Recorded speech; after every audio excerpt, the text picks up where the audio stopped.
Hai, assalamualaikum warahmatullahi wabarakatuh teman-teman. Ketemu lagi sama aku Sally. Nah teman-teman, mumpung lagi jam istirahat, baru banget zuhur. Hari ini aku pengen ngebahas salah satu pengalaman dari teman kita. Jadi ada yang komen katanya sakitnya sama, mungkin maksudnya endometriosis ataupun adenomiosis, tapi sama dokternya tidak ditindak untuk operasi. Alasannya karena waktu itu belum menikah dan belum memiliki anak. Tapi setelah terapi tapros 6 bulan berturut-turut, karena taprosnya tidak di cover BPJS, diganti menjadi Vasine yang lebih murah dari tapros. Habis itu nggak konsumsi apa-apa lagi dan haidnya jadi nyeri banget. Darah yang keluarnya juga banyak sekali, bingung harus gimana, katanya gitu. Jadi teman-teman, kalau pendapat aku, sepengalaman aku ya, maaf kalau salah sebelumnya. Jadi kalau sepengalaman aku sih, mungkin dokternya nggak melakukan operasi karena memang operasi juga selain efek sampingnya banyak, juga operasi itu tidak bisa dipastikan untuk bisa menyembuhkan 100% gitu, karena kan seperti pengalaman teman-teman yang lain juga mungkin udah ngalamin, operasi itu tidak bisa menjamin kalau kita tuh akan sembuh gitu. Banyak harapan-harapan yang ternyata pupus setelah operasi karena kan sebelum operasi itu kita nyangkanya kita bakalan sembuh, kita bakalan hidup normal, kita bakalan punya anak dan segala macam impian yang lainnya. Ternyata setelah operasi tuh nggak kayak gitu. Nah itu dia, mungkin memang tidak dilakukan karena ya akan berpacu dengan waktu, si endometriosis atau adenomiosis atau kistanya lagi itu kan tumbuh teman-teman. Dan kalau misalnya salah satu contohnya operasi kista atau endometriosis itu bisa menyebabkan terjadinya cedera pada ovarium atau indung telur. Jadi kan dibuka, dibelek, otomatis kan indung telurnya akan mengalami kerusakan. Kalau ovarium atau indung telurnya udah rusak, otomatis cadangan telurnya pun akan menurun. Kalau misalnya cadangan telurnya menurun, ya dipastikan tingkat kesuburannya pun akan menurun. Jadi menurut aku pun kalau misalnya mau melakukan operasi pada kasus-kasus sakit seperti ini, ya memang harus dibarengi dengan tindak lanjut selanjutnya. Misalnya dilakukan operasi karena kebutuhan akan melakukan tindakan program kehamilan gitu, entah kehamilan alami ataupun bantuan. Karena kalau misalnya setelah operasi didiemin aja sih, ya itu berburu waktu, nanti dia tumbuh lagi, jadi berasanya yang kemarin tuh sia-sia. Jadi memang harus ada tindak lanjut setelah operasi. Kalau misalnya belum menikah kan nggak mungkin juga dilakukan tindakan program kehamilan ya teman-teman.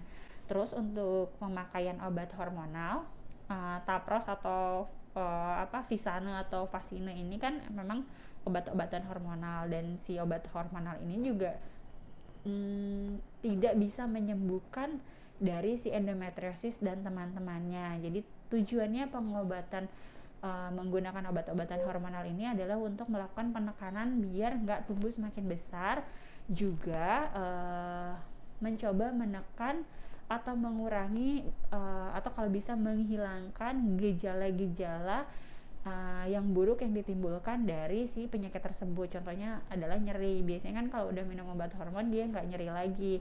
Tapi kalau misalnya obat hormonnya berhenti, ya otomatis nyerinya akan kembali teman-teman. Dan tujuannya sih dia untuk menstabilkan hormon, tapi biasanya kalau misalnya udah nggak minum ya dia akan kembali lagi seperti biasanya gitu. Jadi si obat-obatan hormonal ini juga bukan obat-obatan yang bisa digunakan atau dikonsumsi dalam jangka yang panjang.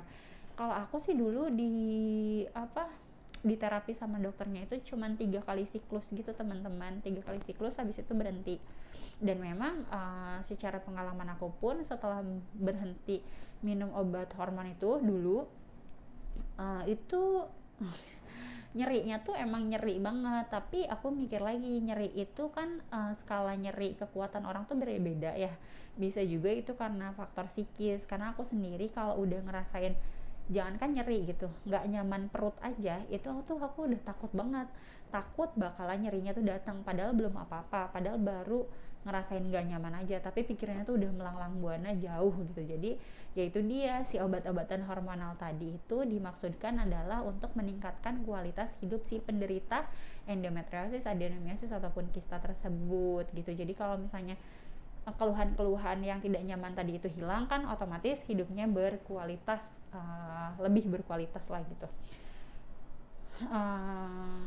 Terus kalau saran aku, kalau memang sekarang udah nggak konsumsi obat-obatan hormonal, mungkin untuk mengganti nyerinya bisa minum tablet pereda nyeri, atau kalau misalnya udah nggak mempan tablet pereda nyeri, bisa pakai yang dari anus, maaf ya, yang suppositoria maksudnya. Jadi kalau misalnya aku sih, pengalaman aku dulu ya, dan aku saranin ke teman-teman terdekat, biasanya sampai aku tuh punya stok gitu. Sampai sekarang juga aku sebenarnya masih punya stok, teman-teman.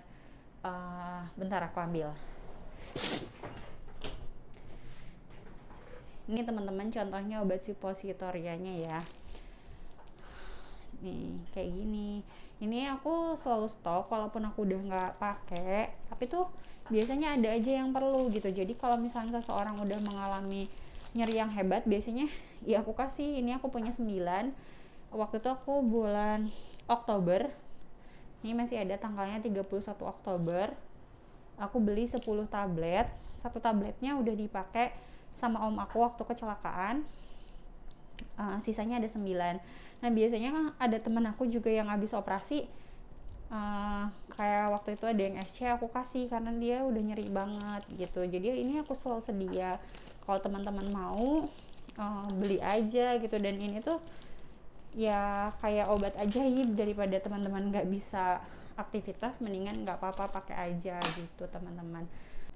Lalu untuk masalah haidnya yang banyak, volumenya banyak, saran aku jangan lupa minum vitamin K atau obat-obatan untuk menghentikan perdarahan. Kalau pada kondisi perdarahan yang memang udah super hebat, saran aku sih tetap harus ke dokter ya. Tapi kalau misalnya penanganan awal, teman-teman juga bisa konsumsi asam tranexamat. Tapi pada kasus-kasus tertentu, kayak waktu itu aku pernah, si asam tranexamat ini udah nggak mempan lagi gitu, sampai aku infus pun dia nggak mempan gitu. Dan juga jangan lupa juga minum tablet Fe atau tablet SF, yaitu tablet penambah darah.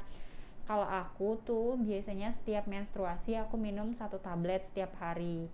Dan kalau misalnya di luar menstruasi, karena sekarang HB aku udah normal, biasanya aku seminggu itu minumnya 3 kali.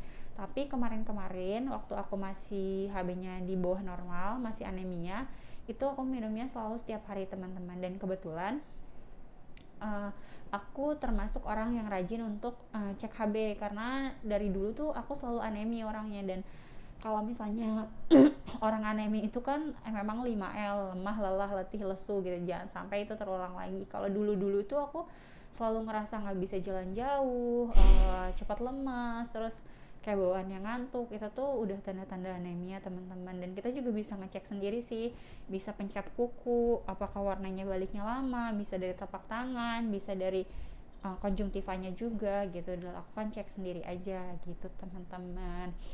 Nah kayak gitu dulu aja kayaknya sharing pengalaman diri aku. Semoga untuk teman-teman yang masih merasakan segala macam keluhan, semoga Allah berikan kemudahan untuk melewatinya. Semoga Allah beri kesembuhan, dan semoga teman-teman kuat menghadapinya. Semangat terus, jangan lupa bersyukur. Wassalamualaikum warahmatullahi wabarakatuh.